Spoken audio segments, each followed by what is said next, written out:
Bonjour tout le monde, dans cette vidéo je vais vous expliquer la procédure de mise à jour du FT991A, la dernière mise à jour du firmware datant de 2020, donc mon poste est à jour, mais enfin je vais quand même vous expliquer la procédure.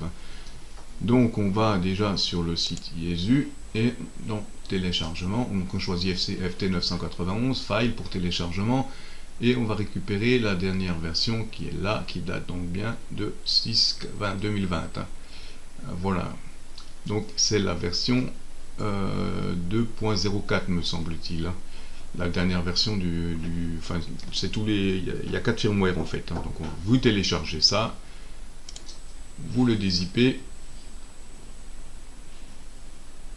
et on va avoir ceci une fois que c'est dézippé.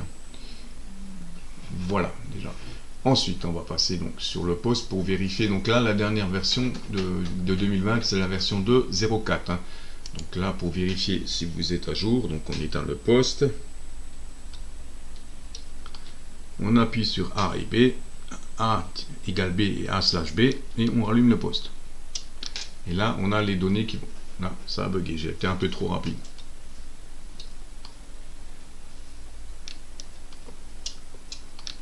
Voilà, donc là on a la version du firmware qui est bien 2.04 qui s'affiche, et la version des autres DSP, DFT et C4FM, les 4 principaux firmware. Voilà donc pour la mise à jour du firmware. On va rééteindre le poste.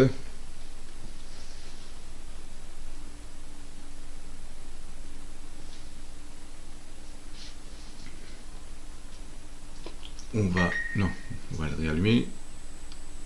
Déjà, on va lancer le premier logiciel qui est donc le logiciel principal de Mine. Voilà, déjà, exécuter. Configure pour choisir le port. Donc chez moi, en l'occurrence, ça devrait être le COM8. Qui est bien là. Voilà, ça c'est OK. Ensuite, on va éteindre le poste pour le mettre en mode programmation. Donc on éteint le poste, on éteint l'alimentation et on appuie sur les deux touches là, TX et Split en même temps, TX et Split, et tout en appuyant sur ces deux touches on va remettre l'alimentation en route. Le poste va rester éteint, c'est tout à fait normal. Vous aurez beau appuyer sur Power, il ne se passera rien. À ce moment-là, on revient sur l'application, vous faites Write.